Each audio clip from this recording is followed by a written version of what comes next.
Want to shop Walmart Black Friday deals first? Walmart Plus members get early access to our hottest deals. Join now and get 50% off a 1-year annual membership.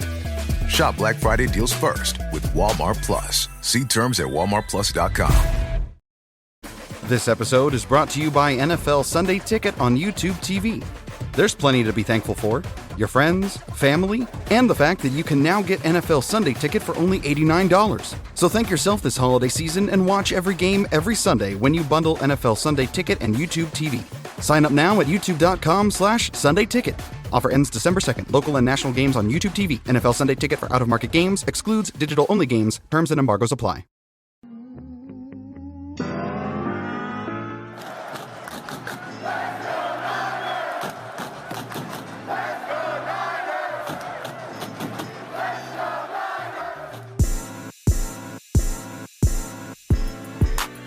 Well, just when you thought it couldn't get any worse, the San Francisco 49ers march into Lambeau Field and lose 38-10. They fall to 5-6 on the season, still in last place in the NFC West on days where the Dallas Cowboys upset the Commanders, a day where the Seahawks beat the Cardinals, and a day where the Philadelphia Eagles beat the Rams, a day in which San Francisco gets almost all the help they can possibly need to find their way and climb their way back into the NFC playoffs. They falter, they fail, without Brock Purdy, without Nick Bosa, without Trent Williams. This was a complete embarrassment by the San Francisco 49ers at the hands of the Green Bay Packers. We're going to dive into the whole thing, so if you got any comments, put them in there down below. I'll get to every single one of them. If you could like, share, subscribe, leave that review on the audio podcasting platforms, and let's dive into what we saw today between your San Francisco 49ers and the Green Bay Packers. Somehow, I guess to start with some good news, because the aforementioned Rams and Cardinals lost, you aren't any more games out of first place than you were coming in. You're still one and a half games out of first place in the NFC West, so somehow the NFC West and the playoffs are still attainable for the San Francisco 49ers, but after a game like today, they feel so far away. And coming into this one, if you watched the live stream this morning, when we talked about Daniel Jones being an option for San Francisco, or the preview show for this game itself, we talked about how I at least wanted to leave this game saying, okay, had you had Brock Purdy, had you had Nick Bosa, had you had Trent Williams, maybe you would have won this one, right? I left this game saying it would not have mattered who the quarterback was, whether it was Brock Purdy or Patrick Mahomes or Brandon Allen. It wouldn't have mattered had you had Nick Bosa. It wouldn't have mattered had you had Trent Williams or Jalen Moore out there. This Niners team, it's embarrassing. It's disappointing. They lost this game in every single facet. And funny enough, they still, even after playing poor on offense, on defense, on special teams, with penalties, with turnovers and lack of takeaways, they still had a chance to climb back in this one and take the lead, and they just cannot get it done. 2024 feels like a just complete wash of a season for San Francisco. We'll dive into what needs to change and who, honestly, I am most disappointed in a game like this. We have some comments here in the YouTube chat. Everyone's worst nightmare says, you might as well cancel a live stream because the game's over. Game over, season's over, turn it off, move on with it. I mean, honestly, like, I can't even disagree with you there. The way San Francisco lost this game, combined with how they lost against the Seahawks last week, it is maybe one of the more demoralizing stretches of games I've seen them play the last few seasons. And I've seen this team be 3-5 and 4-4 and feel like they just had no direction, climb out of the gutter. And this team just feels like no matter how many chances they get, they're never going to be able to hit the home run, to make the right play. No matter how many takeaways, turnovers, drives they get to redo, or plays they get to, execute correctly, they're just not going to do it. And you know what that means? You're a bad team. The 2024 San Francisco 49ers are simply a bad team. A team that has a direction that can't steer in that direction, if you will.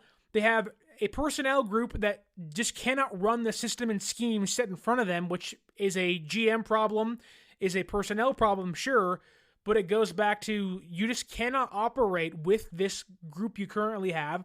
You're seeing coaching mishaps all over the place, and it just is a really demoralizing loss for the San Francisco 49ers. Jesus says here, no pass rush, can't stop the run, love all kinds of time in the pocket. Niners lose, still with Bosa, Purdy, Trent, like I already said. Missed tackling. The green PI wasn't a flag. There are so many moments, like I walked into this one assuming that, okay, it'll be a dud, it'll just be okay, 17 to 30, it'll be 10 to 24, and we'll walk out saying, yeah, the offense could move the football, the defense had a few drives they struggled on, but this game had so many pivotal moments, so many back-breaking plays where you're like, we're back in it! Here comes the flag. Oh, no! This game had so many throws that were just so close. Had, again, so many instances where we all said, oh, are you serious? Are you kidding me? Like Fluffy Ninja says here, so disappointed. Yeah, this is a disappointing loss for a team that, again, kind of still in the mix of stuff. Just oddly enough, still in the mix. But it just feels like that is such a far, far distance away. Playoffs, talking playoffs, it feels that far away. I'm talking like Jim Moore out here. That's how far away it seems. Bobo says here in the YouTube chat, everything that happened today was the results of poor coaching by Kyle the Choke Shanahan. Definitely some bad coaching in this one, some odd play calling on fourth downs, but not everything is Kyle's fault. But yes, Bobo, a lot of it did come down to coaching today. Papa J says, Sterling! What's going on, Papa J? And let's talk about the quarterback position for to start today's show. Because a lot of the conversation pregame was, why are you not starting Joshua Dobbs? Joshua Dobbs is a more mobile quarterback. He's a bigger body quarterback. He's someone that, well, yes, will have really low lows, can also give you some high highs, right? And Joshua Dobbs didn't start. It was Brandon Allen's job in this one. And as the Smitty says here, Kyle didn't play Dobbs. He doesn't play Mason. He's a bad manager. We'll get into Mason in a second, but I want to stick with Joshua Dobbs because I don't think it would have mattered had Joshua Dobbs played in this game, or if it was Brock Purdy or Brandon Allen. It would not have mattered if you put the greatest quarterback of all time, Tom Brady, in this game. San Francisco still loses. They have so many things going wrong. You can't point to one thing and say, that's the reason they lost. This was among many games this year, but I think one of the biggest ones where you can say, there are so many problems that permeate through this team, through this roster, pregame, during game, and postgame, that this team doesn't need just an overhaul. They need the biggest smack in the face possible. And I'm kind of hoping that this year as a whole can be that for the front office, for Kyle Shanahan, and for the team itself. This game just felt like, okay, it's a must-win game. Your backup quarterback's in. What can we do here? And it was simply just nothing. Nothing. And yes, everyone's worst nightmare. Hit that like button. Cheer me up because this game has put me in the dumps. Now, let's be honest here. Was I expecting a win? No. Was I expecting much? Not really. But what I wasn't expecting was a 28-point loss, which is statistically the San Francisco 49ers' worst loss against the Green Bay Packers since the 1960s. That's how bad this was. This was historically bad for the San Francisco 49ers, and let's start at the quarterback position. I did not think Brandon Allen was the main reason San Francisco lost this game. I thought that while his stats may say he wasn't very good, 17 for 29, 199 yards, 1 touchdown, 1 pick, 2 sacks, and a couple of fumbles, I thought Brandon Allen did not everything he could, but a lot of what he could with what he had. I thought there was offensive line issues galore. The penalties were just absurd in this one. There was back-to-back-to-back drives that had key penalties. Their first 2 drives were literally stalled by offensive line penalties. This was Dominic Puni's worst game of the season, which, he's a rookie. If you play 10 great games, you have 1 bad one, that's fair. The issue is it comes in the biggest game of the year.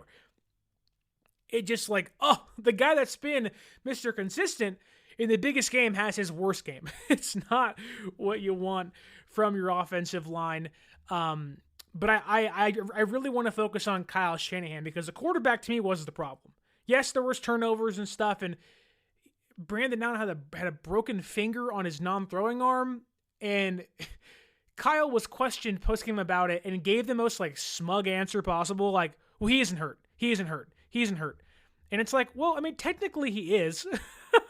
Now, but I have no idea how much that comes down to, did it affect him or not. But I want to talk about Kyle Shanahan for a second because I know many of you out there will complain about Kyle and, have your qualms with him, and I would agree with most of them. I'm not going to come back and defend Kyle for a lot of it, but a lot of the comparisons can be made to Andy Reid and what he went through in Philadelphia. And it took him getting fired, then rehired or hired by Kansas City to have that wake-up call, to realize, okay, I have to make some changes. And I think this year, while Kyle's not getting fired, I think this year can and should be that wake-up call for Kyle Shanahan. When this team lost in 2019 in the Super Bowl and then had that terrible 2020 season, what did Kyle do? Kyle said, you know what? I'm going to take a big swing. Now, they missed that big swing for Trey Lance and for the franchise quarterback, but they found the franchise quarterback in Brock Purdy. Now, they are unafraid to take those big swings. And I'm hoping that we do see a franchise almost realignment into draft strategy, going back to building trenches out because the offensive line was terrible in this game. I'm talking some of the worst offensive line play I've seen in a very, very, very long time. This offensive line looked like it hadn't blocked for anybody. And I'm not just talking about for the quarterback. I'm talking about the very simple thing.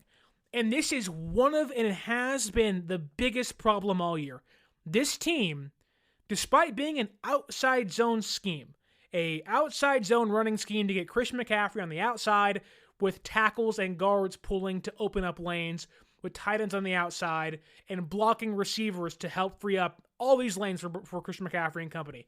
This team, in the way it's currently constructed, with, I guess you can say, without Trent Williams today, so with Aaron Banks, Jake Brendel, and Colton McKivitz, and Eric Saubert, and this offensive line, minus Dominic Pudi and Trent Williams, they cannot execute the outside zone scheme.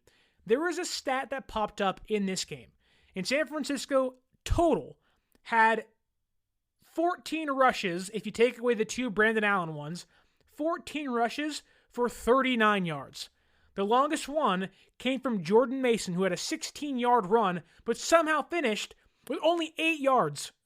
That's how bad this was. But there was a stat, may have been late third quarter, early fourth quarter, that popped up on the broadcast on Fox. And maybe the stats have changed now because it was so early in the fourth quarter. But in that fourth quarter, when the stat popped up, an outside zone scheming offense had rushed the football for 11 times. 11 attempts for under 10 yards. This team is, that's their bread and butter. That's what they're supposed to do. And they, if they're going to be good at anything, backup quarterbacks in, great. Can't pass the football. You don't have an aerial raid offense, great, fine. Your passing attack's going to struggle. That makes sense. If you can do anything right, run the football. And the issue right now is San Francisco cannot even do the one thing they're supposed to be able to do correctly. They cannot run the football, which has been Kyle Shanahan's offense bread and butter since, a decade and a half ago when he was the OC for the Browns and the Texans and the Falcons, and now San Francisco. They came in here to bring a culture in here of, hey, we're going to run the football, outside zone. San Francisco was getting utterly destroyed every single time they ran to the outside with the outside zone offense. It was a disaster. And when your team is limited or simply cannot execute the offense in which they have been successful doing 1 year ago with very similar personnel, it's a massive problem. San Francisco can claim to be the outside zone scheme they want to be, can say we run the outside zone offense. The Niners can say that, but they cannot prove that because they cannot do that at really any level. It's not a high level. It's not a good level. It's not even a mid-level. San Francisco cannot run the football effectively in the scheme they have currently constructed. And that honestly is not Kyle Shanahan's fault. That is a personnel problem, but that goes back to Kyle Shanahan, the GM, then who they brought in, who they've trusted to execute the offense. They just can't anymore. They have to make wholesale changes on the offensive line because if this continues, they are not going to win another game the rest of the year. Now, I have no idea if that means playing Spencer Burford or that means John Feliciano, but they need to get in 1 year's time a brand new left guard, a brand new center, a brand new right tackle. This team can simply not execute the offense they've been asked to execute since 2017, and with the same personnel as last year, that was setting record after record after record, they have fallen off a cliff, and it's not, a little tumble, it's a complete free fall from number one in football to one of the worst rushing offenses in regards to today alone, mind you, in the league. If I told you a Kyle Shanahan offense with Christian McCaffrey and Jordan Mason had 39 total yards on 14 attempts, you would throw up in your mouth and laugh and spit take and say there is no way that happened. But folks, that's the reality we're living in right now. The Niners simply cannot run the football. On defense, I cannot tell you how frustrating it is to have the Packers on 2nd and 7 and on back-to-back plays get called for 12 men on the field. I don't know if that's Kyle Shanahan. Maybe that's Nick Sorensen. I know sometimes the assistant coaches are responsible for substitutions and whatnot, but you get called for the first one, and then they say, oh, both teams had penalties, they're offsetting, so you have about 35, 45 seconds, if not more, to say, okay, here's the plan. 11 guys get out there, and you get popped for it again. That really right there encompasses just how bad the coaching has been this year. They can't even substitute right. They can't even do the simple things like run the outside zone scheme correctly. This is like bread and butter Niner football things, and they can't even do them. This is like football 101. We watched the Green Bay Packers, who run a very similar offense with more motion, mind you, run 41 times for 167 yards if you remove Jordan Love's one rush for 2 yards. Josh Jacobs, 26 carries, 106 yards, continuing with the coaching stuff. Nick Sorensen, post, I believe it was the win over the Patriots, or maybe the loss versus the Cardinals, week 4, week 5, when they had, at that time, a missed high tackle rate of 17 missed tackles in that game. He stood up there at the podium and said, you know what? I don't mind if our guys miss tackles. Some missed tackles aren't bad missed tackles. We want our guys to make plays. We don't mind missing tackles. Okay, fine. I get it. You want to play fast. You want to play quick. You want to play Malik Mustafa. You want to play Jair Brown. You want to play Talanoa Hufanga. You want to have guys that are playmakers out there playing in the box or playing outside, forcing fumbles, making big hits, and doing things exciting and flashy. I'm all for that. Swarm, like Tom Brady says 19,000 times he covers every single Niner game on the broadcast. Swarm, swarm, swarm, swarm, swarm. I'm cool with that. You want to swarm? Great. The difference is in previous years, when this team would swarm, it wasn't just wildly missing tackles. It was controlled chaos. Where in games like this, when you know you are facing the number 3 rushing offense in football, led by the NFL's top 5 rusher in Josh Jacobs, you know they are going to want to run the ball down your throat. And in this game, on the first 3 drives, it was run after run after run after run, and San Francisco could not stop a semi-truck. Not on the interior, not on the exterior. You had guys like Jair Brown, who was atrocious in this game, on a run by Emmanuel Wilson when it was 10-0. That's only a 2-score game. It's early in this one. The Packers scored on 3 consecutive drives because of plays like I'm about to describe. Jair Brown is the outside safety. He is the back safety, but he's playing on the outside. I guess if you're watching the television and you're the Packers offense, he's on the right-hand side of your screen, right? Jair Brown is the last line of defense for the running back to get to the outside. It is his job, like the edge rusher, to force the running back inside to give your linebackers, your interior players, your other safeties and cornerbacks a chance to make those tackles. What does Jair Brown do? The same thing he has done all year long. I want to make a play. I'm overzealous. I overpursue. I bite on the cheese. Bang, I cut inside. Boom. There goes Emmanuel Wilson for 19 yards downfield, setting up another touchdown for the Green Bay Packers. It's undisciplined football to a point of, okay, you want to make big plays? You want to swarm? If you're going to swarm, can you at least do the fundamentals right? San Francisco lacks in the fundamentals on offense and on defense. On the offensive line, as receivers, as linebackers, as defensive linemen, and as safeties. This team is undisciplined, and they do not execute the fundamentals of football. And I thought this team was going to lose today. I didn't expect much, but I didn't expect how bad they played on special teams. When I get to coaching, undisciplined nature, this team had back-to-back-to-back punts and kicks that were called back due to holding. 2 of them was a pretty substantial one, a punt return by Pearsall, with the game still up in the air.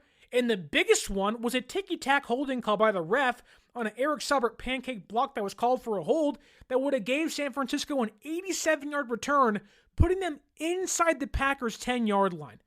It was every time San Francisco found life and room to breathe and an area to say, okay, we're back, they continue to hold themselves back, shoot themselves in the foot, and be a complete mess of a team from the top all the way to the bottom. You signed a guy from the Giants, Nick McLeod. He's going to be our new special teams gunner. Darrell Luter Jr., you're on IR. What happens on a punt? McLeod gets called for a holding call. Odom, the guy you signed 2 years ago, a former special teams All-Pro. What happens on a punt? Boom, a holding call. Looking for a pickup truck to get just about anything done? Look no further. The Chevy Silverado EV isn't just the most powerful Silverado ever, with next-level towing capability and technology. It also offers game-changing versatility with the available multi-flex midgate and tailgate, which means Silverado EV helps you carry large, bulky, and oddly shaped items up to nearly 11 feet in length. Chevrolet. Together, let's drive. Visit Chevrolet.com to learn more. I do not understand. I get it. Players got to play, but coaches got to coach. And none of this has been fixed for 12 weeks. We said that we hoped the bye week was going to be that time to kind of fix things up. No, this is who they are. An undisciplined, lucky-ass team that somehow won 5 games this year. They have been lucky to win 5 games. And I would not be shocked if this team loses every single game the rest of the year. And maybe it's just because this one feels like it's the worst possible thing. But my goodness, this is the lowest of the low. This is as low as it's been all year long. This Seattle loss, okay, you got embarrassed. Can you fight your way back? Boom. Further embarrassed in this one. There are so many areas you point to and say, how does a Kyle Shanahan-led team get to this point? Now, I'm not one that believes Kyle should be fired. I'm not one that believes, Kyle is the end-all be-all and that, he makes every decision. Some are offensive problems, some are defensive problems. But you can clearly tell, like Smitty says here, the season isn't over. You're right, it's not. They're 1 game behind the NFC West lead. But Kyle Shanahan, for as great as he has been in many years, regular season, many great postseason wins. I know the big one, he hasn't got over the hump, and I get that. But Kyle really does not know how to adjust in season.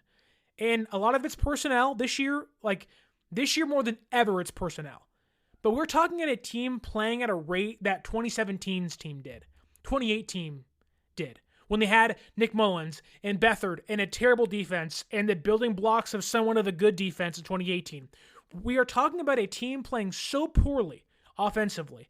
They are playing at a level that had Brian Hoyer playing quarterback pre-Jimmy Garoppolo in 2017. And that sounds crazy to say because you wouldn't think of a team that has Deebo Samuel and George Kittle and Brock Purdy and Dominic Pooney and Trent Williams and Christian McCaffrey. They'd be playing that bad. But in fact is, they are playing that bad. They are playing terrible. They are playing terrible.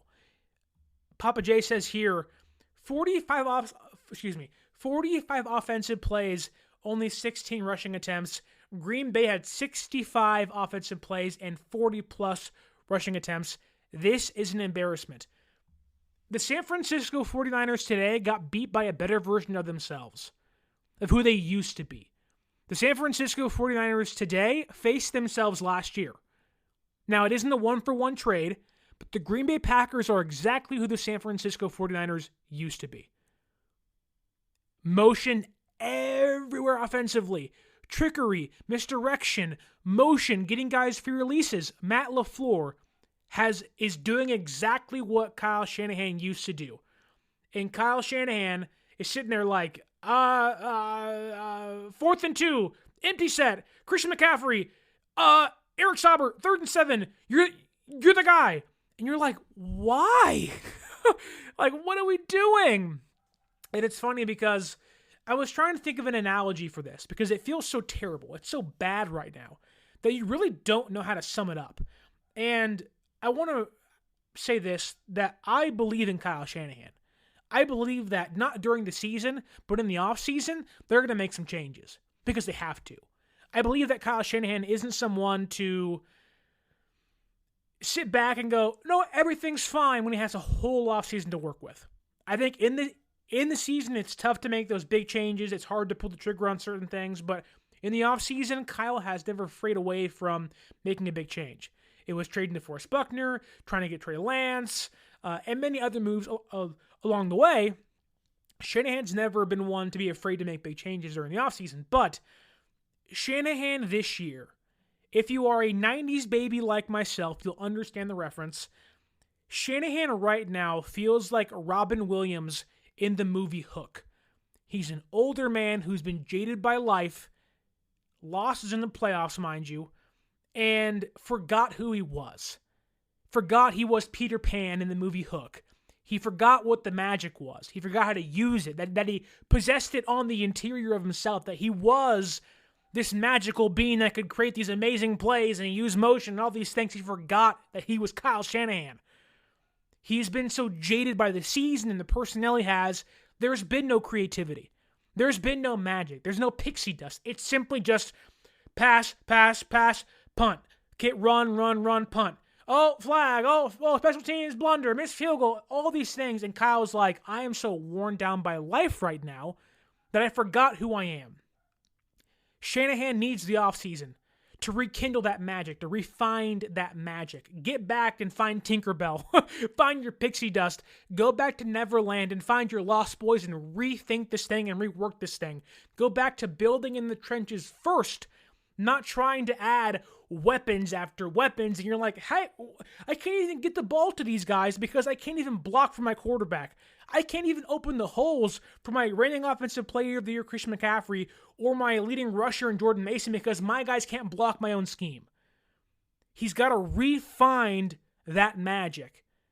In the movie, there's literally a quote of one of the Lost Boys saying, "There you are, Peter. I want to see next year Kyle Shanahan. I want to go up to him and say, there you are, Kyle. Where were you this whole time? Because you ran one trick play today, and it got you 21 yards, and we all said, where has that been? We needed that. It was a pitch to Deebo, then a reverse to Pearsall, then a pitch back to Allen, then a screen pass to Deebo for 21 yards downfield. And it was like, okay, Kyle. Like, that's what we have been looking for all year long. Why can't you do that with Brock Purdy when you have Nick Bosa, when you have Trent Williams? Why did you wait till week 12 to do that stuff? You've lost 5 games. You could have used that in all those ones you lost. And it was like, man, then that was the only time we saw it the entire game. And it was like, why? Why would you do that? Why is there not more of this? And I questioned myself coming into the game because I've been trying to pinpoint Kyle Shanahan's breaking point of, okay, when does he snap? When is his, you know what, F it moment? I have nothing to lose. The season's almost over. We're going to be in week 13 against Buffalo on the road next week. We may or may not have Brock Purdy, may or may not have Trent Williams or Nick Bosa. We do not have another week to waste where he goes into that bag of tricks and says, you know what? If we fumble, if we throw picks, I don't care. I'm going to throw everything at the wall.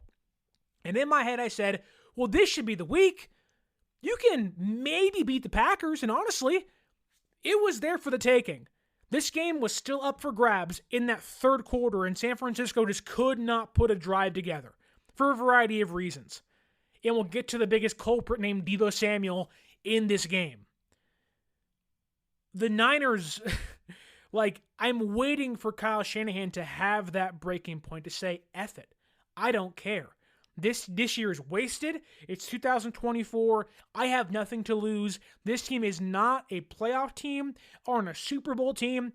And because of that, I am going to pull out every trick I possibly can and see if I can somehow carry this team myself as a coach on the sidelines to a playoff appearance. I thought today was this moment. A must-win game against an NFC opponent that you like to have when the Dallas Cowboys beat the Commanders. That helps you in the wild card. The Rams lost. The Cardinals lost. This was the perfect opportunity to fight your way back into either being tied or in first place with sole possession. This was it. And Shanahan took a big fart on the field. And that's why they lost by 28 points. And I want to say this. I've been very negative so far. George Kittle, here's your kudos, brother. You were awesome. Awesome. Juwan Jennings was awesome. You guys just continue to be lights out, all pros, great players. George Kittle, 6 catches, 82 yards, 1 touchdown. Scored the only touchdown for San Francisco in this game. The back hip throw and catch from Allen to Kittle was probably the best play of the whole game. It was like, that is what I'm talking about. It was a great throw. It was a great catch. George Kittle continues to prove it doesn't matter if you give him Trey Lance, Brock Purdy, Jimmy G, Nick Mullins, Beathard, Brandon Allen. He is going to find a way to get his and make this team better. George Kittle is the best tight end in the entire league, and it doesn't matter who's throwing to him. He shows up every single week. He's been incredible this year. Incredible. In this game, he was great as well. Juwan Jennings, 5 catches, 40 yards. Steady Eddie. He's been the most consistent player not named George Kittle in the passing game this year. But other than that, it was a whole, Ricky Pearsall didn't even touch the football once outside of punt returns. Your first round pick, 31 overall. We all said, whoa, that's a shocker. And I love the skill set. You can't even get him one play that's designed for him. He gets an end around during the Cowboys game, runs for 38 yards downfield, and he's barely seen the football since. I get it. Pearsall got shot, didn't have the offseason program, and may not be up to par just yet. I totally get that. I get that. But in moments like that, Andy Reid, and certain times Nick Sirianni, the great offensive play callers in the NFL, find ways to get their young players the football. Shanahan is designing plays for Chris Conley and Eric Saubert, but not designing plays for his first-round pick this year, Ricky Pearsall. If there is any time to use guys like that with 4.3 speed, it is games like this. I don't know why they are confining him to punt returns only. He's out there as a receiver and is getting no targets. I mean, honestly, like, Jordan Mason, 3 carries? I get he fumbled, but, like, who cares? Jordan Mason is giving you more than Christian McCaffrey has been since he came back. And I want to see Mason and CMC in the backfield together. Even Tom Brady said, why are they not using 2 running back sets? And it's like, yeah, Tom, why are they not using 2 running back sets? It makes no sense. You have the rating offensive player of the year, getting paid a ton of money, and I get that. That person, that player, CMC deserves those reps, deserves to have the lion's share of the carries. Had 11 today. On a normal day, probably has 15 plus. You can't get Jordan Mason 6? Can't give him 8? Every time he comes on the field, it's 5 yards here, 6 yards here, 7 yards here. The longest run of the game was a Jordan Mason 16-yard run. At that point in time, your offense had 15 yards rushing. 15! Jordan Mason on one play had already more yards than your rushing attack. I do not understand. It's not like Jordan Mason has played himself off the field. It's not like he struggled during practice. Oh, he had a shoulder injury. He seems pretty healthy now. It is a choice to not put in Jordan Mason.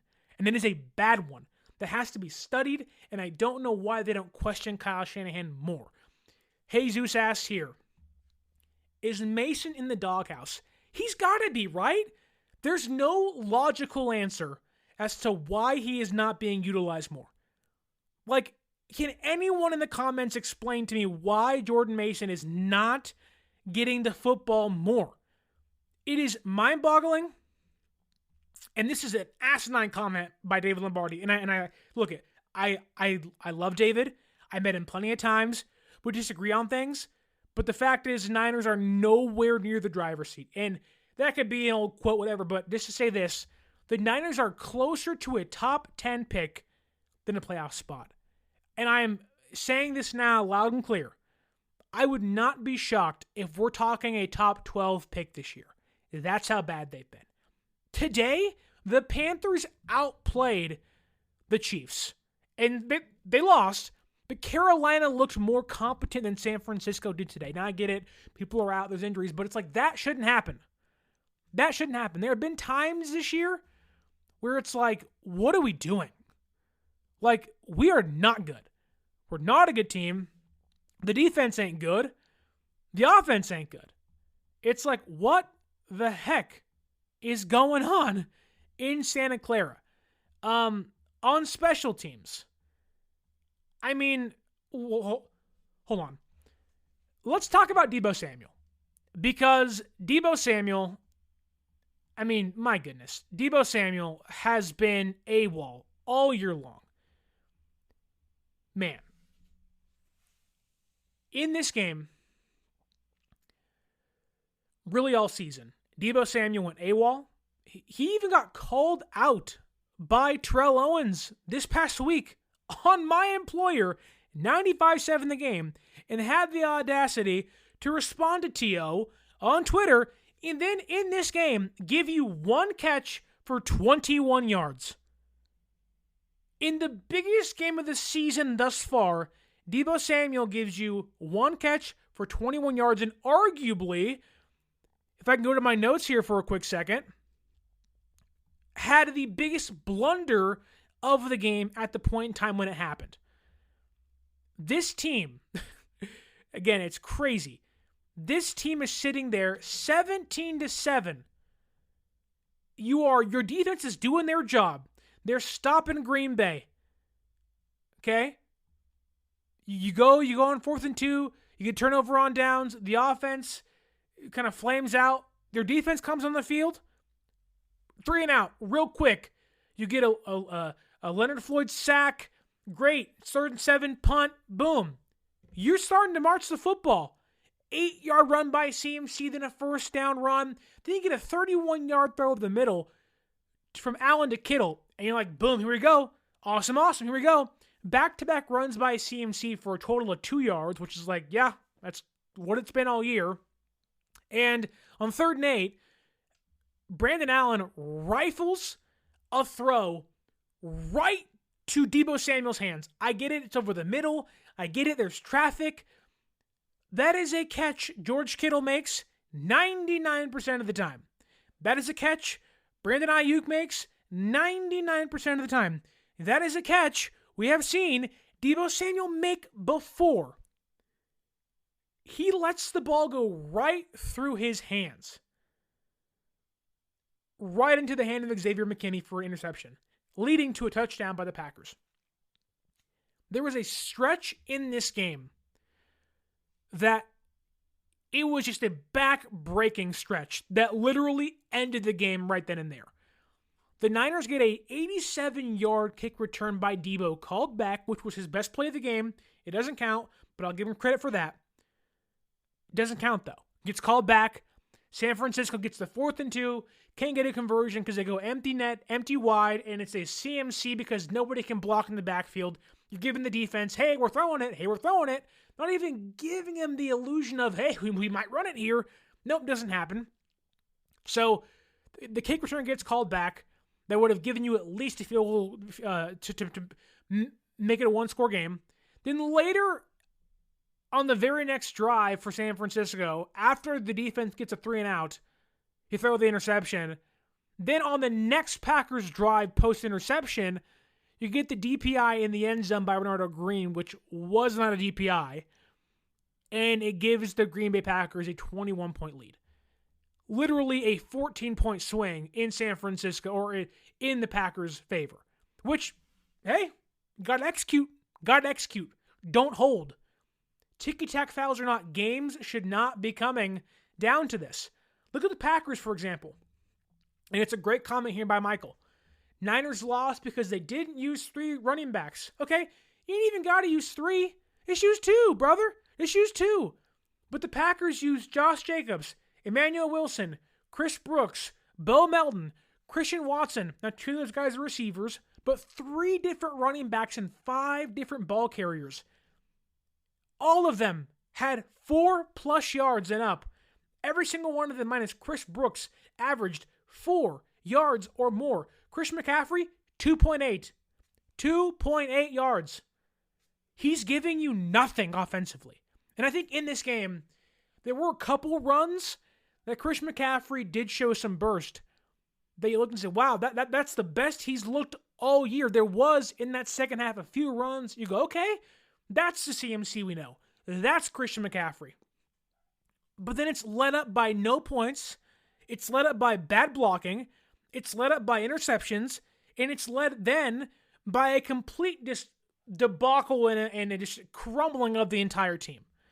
CMC fumbles, interceptions. You just can't catch a break at that point.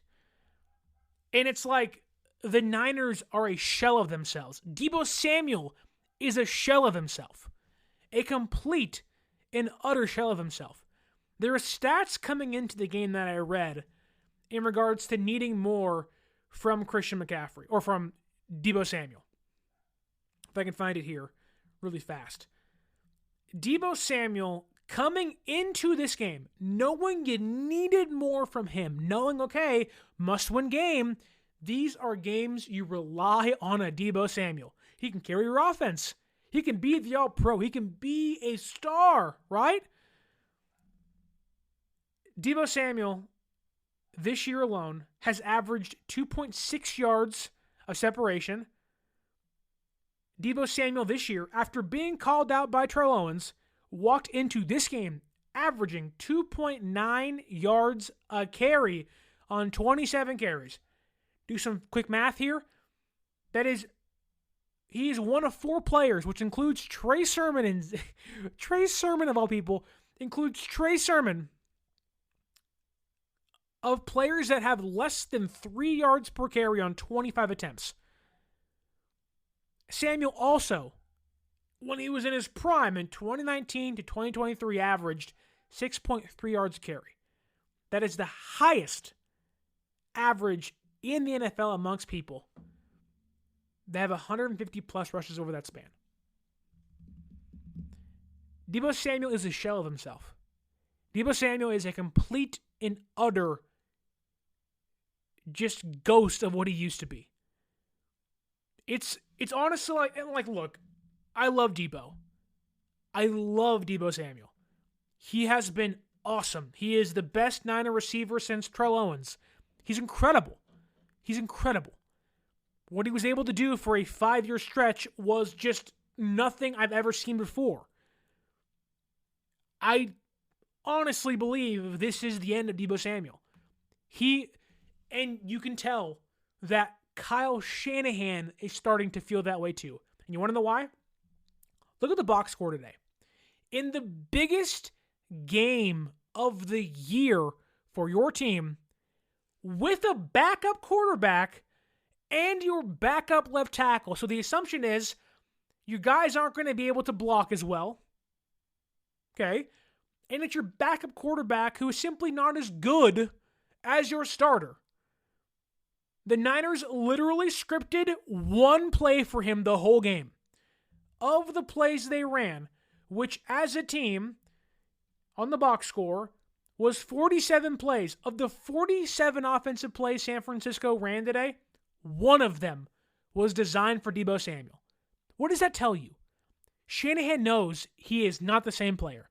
Shanahan knows I cannot rely on Deebo Samuel anymore. And I hate saying that. And you know what's crazy? Michael says here, Deebo got chunky and out of shape. No, I was there. Everyone talked about it that was there. Whether they wrote about it or were on YouTube or on podcasts, everyone said, wow, Deebo's in incredible shape. He got skinnier. Deebo looks like he is poised for a massive year. This episode is brought to you by Allstate. Some people just know they could save hundreds on car insurance by checking Allstate first. Like you know to check the date of the big game first before you accidentally buy tickets on your 20th wedding anniversary and have to spend the next 20 years of your marriage making up for it. Yeah, checking first is smart. So check Allstate first for a quote that could save you hundreds. You're in good hands with Allstate. Savings vary. Terms apply. Allstate Fire and Casualty Insurance Company and Affiliates. Northbrook, Illinois. Deebo Samuel, I don't know what happened in between training camp and the regular season. It is like he left the person he was in training camp and walked into the regular season a completely different person in the worst possible way. T.O. was right to say Deebo was worried about his pregame stuff and his jewelry and his podcast and not focus on the NFL and the actual game itself. And look, I think Deebo Samuel can still be a contributor to this team. I just think it means at a lesser role. He's nearing the age of 30. The way he plays is so physical. It's so hard to keep up with how he's played. I don't mind Deebo Samuel taking a back seat if it means, hey, 5 plays a game, you're the guy. We're going to make sure you get the ball at least 5 times a game. Whether it's screen passes, end arounds, or just passes out to you. But the fact is, you cannot be given the football 10 plus times a game anymore. And the way CMC's playing, you can give him 10 carries fine, but he's averaging less than 3 yards a pop now. Ain't going to cut it. They need to somehow find ways to get Deebo the football, but primarily mix Mason in more. Mix Pearsall in more. It's insane to think that people like Conley and Saubert are getting plays over Pearsall and Cowling, who was hurt in this one. But the fact is, I'd rather give Jordan Mason, who this year has been not just your best pass carrier or running back, but it's like Jordan Mason should be getting the football like 8 times a game. If you mix it up and you said CMC 10 carries, Jordan Mason 8 carries, I guarantee you'd hit 100 yards almost every single game. Even if you got 3 yards a pop from CMC, great, that's 30 yards. Mason can get you 70 yards on 6 runs. 8 runs, he's been that good this year at 6 yards a pop every single time. He's been better than CMC, more aggressive. He's breaking tackles left and right like Deebo Samuel. You can tell that Deebo Samuel can still contribute, but by the way he's looked this year, there's reasons as to why in the biggest game of the season, Kyle Shanahan didn't even look his way. Now, maybe Deebo Samuel's hurt and we have no idea, but he is not the same player. Not the same player. Like Kyle Shanahan, and Bobo, you are 100% right here. Get Deebo the ball 5 times. You can't even give Mason the ball twice a game. And those two things are just like, what are we doing? Like, why? Why are we doing this? Makes no sense. It's frustrating. And there's so many more issues to point to. So many more. But Deebo Samuel has been just a bad player this year. Below average to a T. He is right now, arguably, in regards to wide receivers, one of the most overrated and overpriced and overpaid players in football. And I hate saying that. But he has been AWOL all season long. All season. Where's Pearsall? Where's Mason? I'd rather them take the ball. I'd rather see Mason and Pearsall get the ball 10 times combined between them than see McCaffrey get 11 carries and Deebo give you what he's getting. And I still think all of this can work, but it's simply just not because Deebo's not who he was last year. And don't forget, Deebo Samuel was darn good to end the year last year. Before he got hurt, Deebo was carrying this offense. That Seattle Seahawks game last year at home, he was awesome. Like Deebo, a year ago, was still a great player. But I don't know what happened a year ago to now. He is just a shell of himself and nowhere close to what he used to be. Let's move to the defense because it goes into Nick Sorensen. And I don't know the exact context of this, so forgive me. I don't remember the exact play, but it triggered a memory in my head that I said, sound the alarms. There was I believe it was a 3rd down, maybe 2nd down in this game, and San Francisco's on defense. And it's rare that Kyle Shanahan ever calls a timeout on defense. Shanahan called the timeout on defense today. And I'm going to assume that it's because he didn't like the call for whatever reason. But that triggered the Super Bowl timeout he called when Steve Wilkes was here last year. And I said, oh, okay. Like, that really did trigger the alarms for me. Because that's not common. Now, I don't think that Kyle was going to fire Nick Sorensen, but I do believe that Kyle is going to make changes. Brian Schneider has to go. Special teams is just, terrible. And I do think there is something to say that Shanahan maybe needs to revamp the coaching staff. Now, you can talk about Robert Saleh, you can talk about Jeff Ulbrich. If the Bears fire Matt Eberflus, he was actually a really good defensive coordinator for a while. Before that, maybe you bring him in. It just feels like that Kyle has had his coaching staff poached over and over and over again. Saleh, the Kubiaks, the LaFleurs, DeMeco Ryans, Bobby Slowick, McDaniel. Like, he has had this foundation he built of amazing young minds that can fortify your foundation.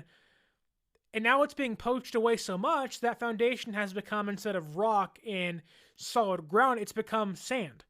And every year it withers away because those guys aren't strong enough to make the right choices and the decisions, and they are not, these veteran leaders and coaches. Steve Wilkes, I think, kind of was that. He pushed back on Kyle, but Kyle wanted to do things his own way. And I'm not saying it was wrong to fire Wilkes, but it's just saying that a fresh mind in that room, might be better. And it's not just defensive coordinator, it's all the coaching staff minus Chris Kocurek. Like, I think this team, look at the defense, for example. The defense, I think you're talking about next year, Jair Brown. I love you. You're a 3rd-round pick last year. You can still play, but the way he's played, it's make me thinking, okay, Mustafa is a starter next year. But is Jair Brown actually worth a starter or a starting role next season? I'm not sure. Now, the solution may be Talanoa Hufanga comes back, or that the door opens up for that, or we have to find a roaming free safety. Like, we have to find that player. Jimmy Ward, for as bad as he was getting takeaways, was a darn good roaming free safety. And the reason why the defense was so good in 2022 was because you had Jimmy Ward and Talanoa Hufanga. And it's like, you have a roaming free safety that can cover ground and be great in coverage, and then you have your playmaking strong safety, which San Francisco doesn't play the strong free safety game, but it just balances your team out. You have to get stronger as a run-defending team. Yes, in the middle, I think Evan Anderson's been a great find. I think Sam Aquanu's been awesome. But when there's no Nick Bosa and Leonard Floyd gets 2 sacks, great, but it's like you're not really getting it done. You gotta find other people. I think drafting an offensive lineman, a defensive lineman, finding a veteran free safety. I think this team completely whiffed not signing Justin Simmons this year. Completely whiffed. And he ain't even been great. He's just been better than Jair Brown. And I get it, there's money involved and whatnot, but it's like, okay, whatever. This team needs a roaming free safety. This team has to get back to fundamental football. I guarantee you, if you looked at, like, if you brought in Bill Belichick or another defensive coordinator or a head coach of an opposing team, you know what they'd say? San Francisco isn't coached very well. Is that what you expect to hear from a Kyle Shanahan-led team? Now look, players have to be better. Isaac Yiadom was looking like Mike Rumpf equals Brian Allen and Ambry Thomas tonight. He was terrible. He was terrible today. He almost got burnt for a touchdown early, but Christian Watson dropped it. Like Yiadom, and Yiadom is fine if he's your 4th cornerback or he's like the 3rd guy, but he's only a 3rd guy for a little bit of time. Like the expectation was you have Mooney Ward and you have Lenore out there, and then, you know, Yiadom plays for half the year, then Green takes over the job. Now Mooney Ward's hurt, so whatever. Like Yiadom isn't going to start next week, nor should he. Which is fine. We're cool with that. But it's like in a games like this where it's like, man, you had 9 tackles because you were terrible in coverage. Devondre Campbell, early in the game, when the Packers scored 17 unanswered points, was just choosing to not fill up the gaps.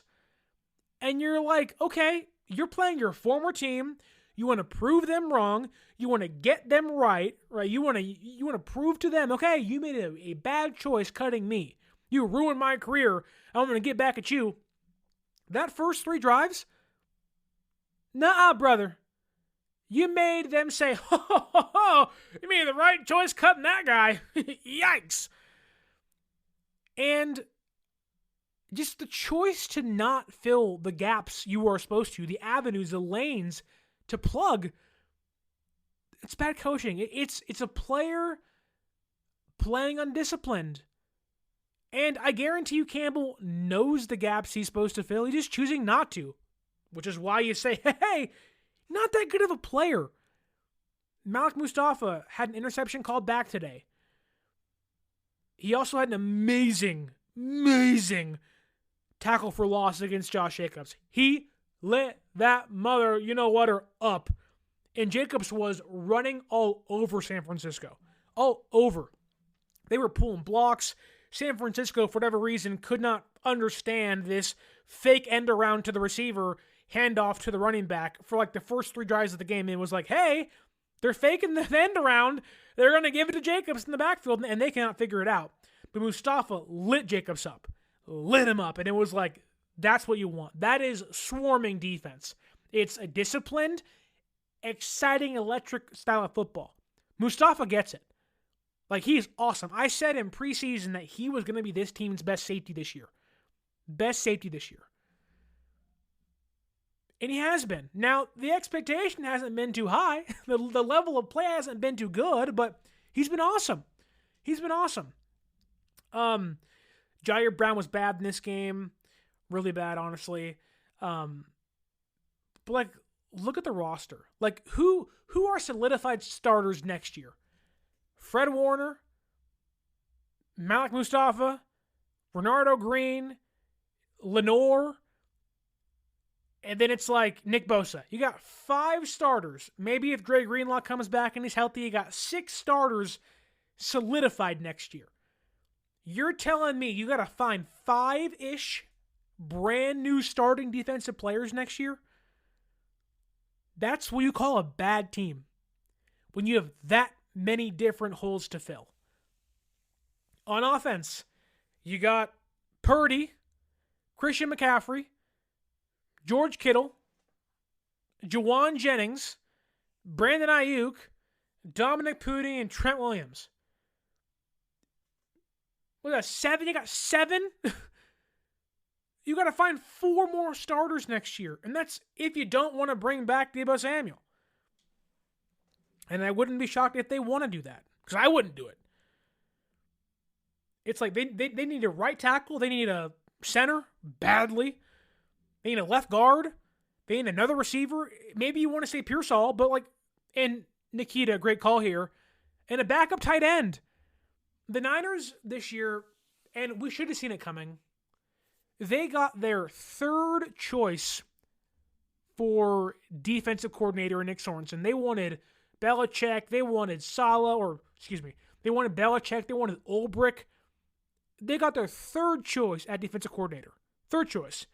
They got their 2nd choice at linebacker opposite Fred Warner. They got their 2nd choice behind George Kittle. They had signed Brock Wright. They had signed Michael Kendricks. This team they're having to rely on is not the players they wanted at all. Not at all. And I do not know why we expected anything else. It's Eric Sauber getting plays on 3rd and 7 with games on the line. It doesn't make sense. San Francisco on back-to-back plays gets called for 12 men on the field. I have never seen that on back-to-back plays ever before. Ever before. And yet somehow San Francisco continued to have opportunities to win this game. It was 17-7 for so long. You go to the play-by-play, and look, let's not mistake this. The Niners' offense or defense was terrible in the first half. 17 points. And then in that fourth quarter, all hell breaks loose, whatever, fumbles, interceptions, whatever. But there was a stretch here. Out of halftime, the Niners forced 1, 2, 3. So the Niners went 1, 2, 3, 4. 4 of the next 5 drives from the second to last drive in the first half were all punts and 1 touchdown for Green Bay. For as bad as San Francisco's defense played in this game in the first half, mainly, they gave their offense a chance. And this has been just the story of the year. Chance after chance. The defense plays bad, then plays bend don't break for a quarter and a half, maybe 2 quarters, and the offense can't find its footing. Once the offense finds somewhat of the footing, the defense falls apart. It's just, you drop 2 interceptions today. Jair Brown drops 1. Renardo Green drops 1 on 3rd down. It was like, holy crap, and I get the box score at the end is not going to dictate how bad it was early. On 3rd downs in this game, the Packers were 6 for 13. Early in the game, they were like 5 for 5. And it was like, it wasn't 3rd and 3. It was like 3rd and 11, 3rd and 10, 3rd and 9. It was like, oh my God, can anybody stop anybody? And it was a Romeo Dobbs show all day long on Renardo Green. Just a complete meltdown on the outside. Whether it was man coverage, whether it was zone coverage, it didn't matter. And in the red zone, the Packers walked into this one. Not a great red zone offense. Like, really not at all. You go to the Packers' numbers here, and if I can find them really fast for you, the Packers' offense in this season so far, they've been great. They walked in ranked 28th out of 32 on 3rd down conversions. 28th. They averaged 1 turnover a game. and they were not getting it done in the red zone. They went 5 for 5 in the red zone against San Francisco. 5 for 5. The Packers ranked 27th in the red zone, tied with San Francisco. Now, San Francisco was 1 for 1, mind you, but the Packers were just as bad as San Francisco on third downs and in the red zone, and made it look like it was an entirely different team on the field. That's how bad San Francisco's defense played in this game. So, you want to be a marketer. It's easy. You just have to score a ton of leads and figure out a way to turn them all into customers. Plus, manage a dozen channels, write a million blogs, and launch 100 campaigns all at once. When that's done, simply make your socials go viral and bring in record profits. No sweat. Okay, fine. It's a lot of sweat. But with HubSpot's AI-powered marketing tools, launching benchmark-breaking campaigns is easier than ever. Get started at HubSpot.com/marketers. It was an all-around just befuddling performance by San Francisco. On every single facet. The special teams was terrible. The continual offensive line penalties. And honestly, San Francisco got lucky. Because despite everything that went wrong, they had a chance. And Allen almost threw a pick to Quay Walker early in this one. Grendel fumbled the kick return that was, funny enough, the only drive San Francisco scored a touchdown on was almost for naught because Grendel fumbled the kickoff. Like, this game, San Francisco could have scored 3 points. Like, had Chris Conley not recovered the fumble, it would have been over. And you know what's nuts? You go to the first half stats. The Packers ran 38 plays for 218 yards, 125 of those on the ground for 17 points. San Francisco ran 17 plays for 96 yards and 7 points in the first half. And despite losing 38-10 and running 20 less plays than the Packers, the 49ers had more yards per play than Green Bay did. They passed for more yards than Green Bay did. But yet, they gave the Packers 77 free yards in penalties. They obviously threw an interception and lost 2 fumbles. And it's just like, it's like, I'm almost begging Kyle Shanahan to just give up on the year. And what I mean by that is just say F it, screw it. Play Mason more. And it's like, but I'm worried that they are going to trick themselves into believing that, okay, once Nick Bosa comes back, once Brock Purdy, if he comes back, once Trent Williams comes back, we got a chance. And because the Rams lost tonight and the Cardinals lost today, they're sitting there like, well, we have the Rams and Cardinals coming up. You go watch that Eagles and Rams game tonight. You watch the Harbaugh Bowl tomorrow. Teams just look faster and meaner than San Francisco does. Like, there is a clear distinction in the style and the ferocity of play from the Rams, the Cardinals, the Packers, the Lions, the Eagles, compared to San Francisco. It is just like another level. And yeah, the Rams may not be good, but watch them play. I guarantee you they beat San Francisco this year. Again. They just play a different brand and style of football at a different speed. Like, the Eagles look like San Francisco last year. They got their CMC and Saquon. He looks phenomenal. He's reverse jumping over people. He's one cut and he's gone. San Francisco just feels like a team that is beaten and broken down, that has bad personnel, and cannot execute the simple things each and every week. And there is no end in sight. There is no answers. The stars they have outside of George Kittle are doing nothing. It's Juwan Jennings. If Purdy's healthy, it's Brock Purdy. It's Dominic Pooney. And it's like 4 against 11 every single week. 4 against 11. And you can't win that way. On defense, it's Fred Warner, Nick Bosa, Lenore, I'll give Mustafa some credit, toss him in there, then I'll maybe put in Ronaldo Green. It's 5 against 11. You cannot win that way. They're winning with half units on both sides of the field. It's not going to work. And if somehow this team finds a way to make the playoffs or play spoiler, which is great, cool, end the Rams season, end the Cardinal season, let's see how it'll go to the playoffs, who cares, whatever. It's my concern is that this team is going to lose against the Bills next week, and they're going to trick themselves into believing there's a chance. Because if they lose against the Bills, and say the Cardinals lose again, and the Rams lose again, and we're at the same level we are today, they're going to say, well, if we win the next 5 games, or at least beat the Rams and Cardinals, well, we got a chance. And it's sure, technically, yeah. Mathematically, yeah. But you can tell from the get-go of this game, there was no effort. There was no fight. The Niners allowed the Packers to run all over them at will in those first 3 drives. This team came out looking defeated. This team knows and looks like their season's over.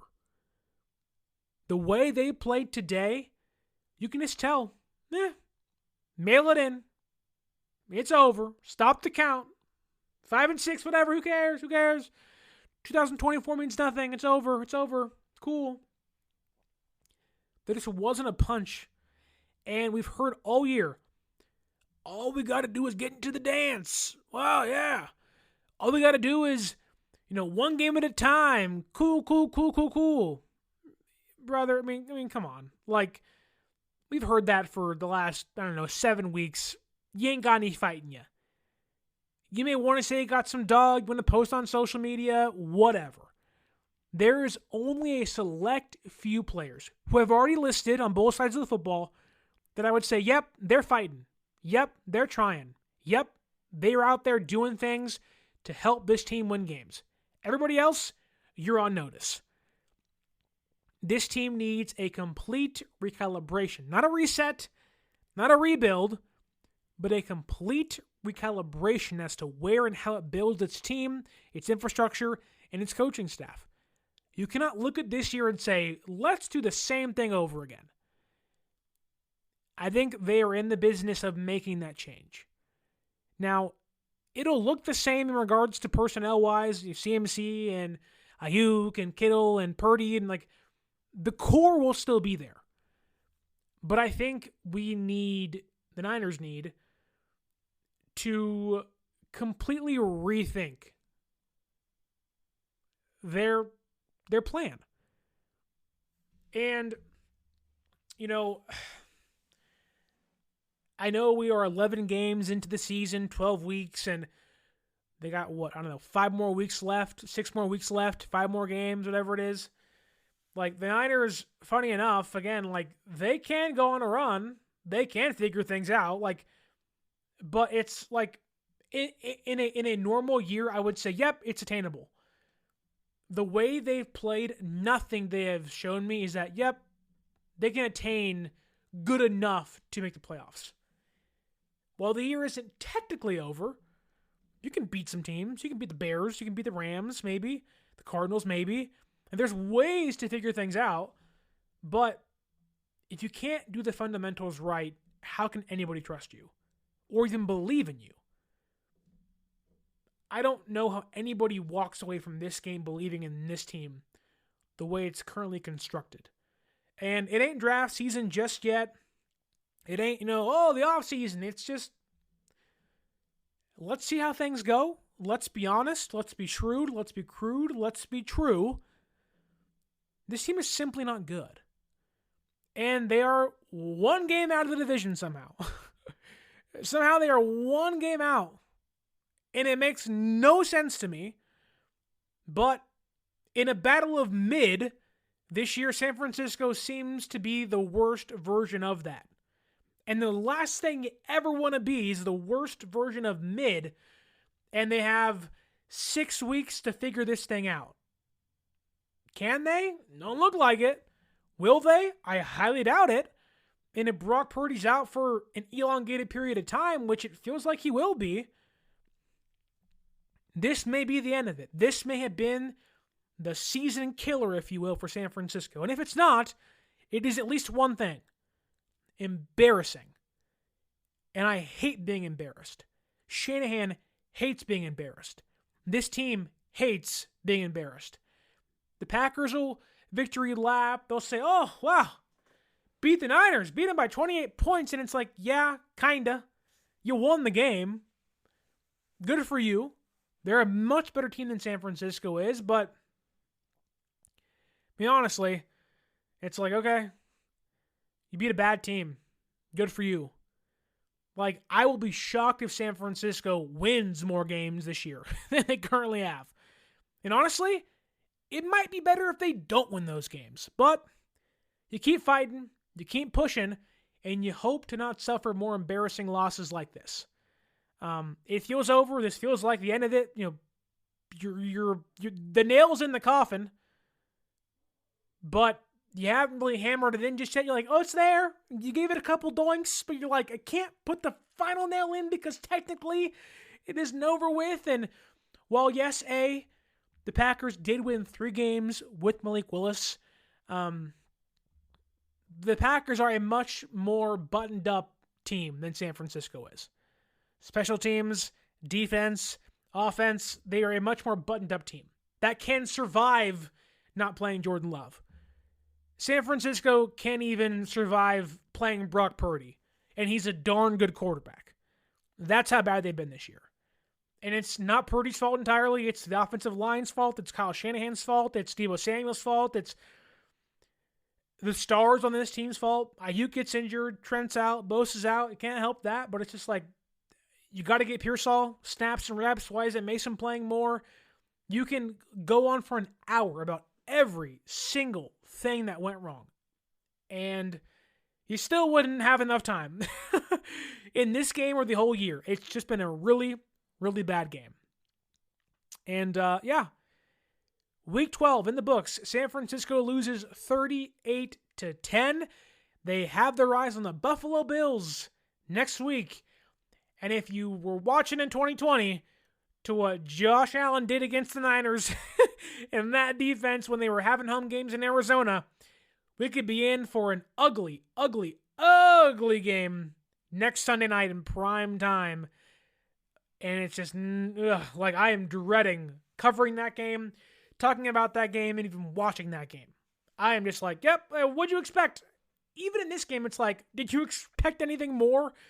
And honestly, yeah, I did. It was still really gross, even though I thought they'd do better than this.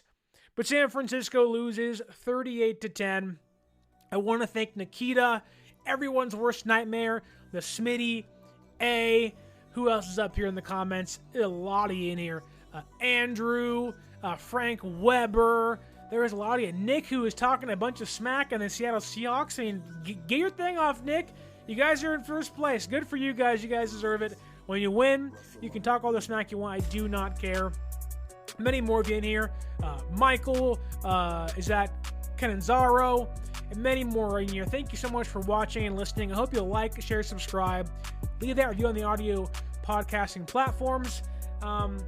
If you want to watch your Niners play this year, whether it's in Buffalo or at home in Santa Clara, use our promo code 49ersaccess, 49ERSACCESS at SeatGeek.com and save yourself $20 off your first purchase. If you're waiting for the latest news in regards to your favorite NBA teams, NFL teams, MLB teams, go to sportsspider.com. Latest podcast, articles, news, tweets, videos just like this on there, categorized by your favorite teams and your favorite sports. Click that link down below or go to sportsspider.com to find your team's latest news. And don't forget to like, share, subscribe. My name is Sterling Bennett. Hope you enjoyed week number 12. Niners lose 38-10. And as always, until next time, stay faithful.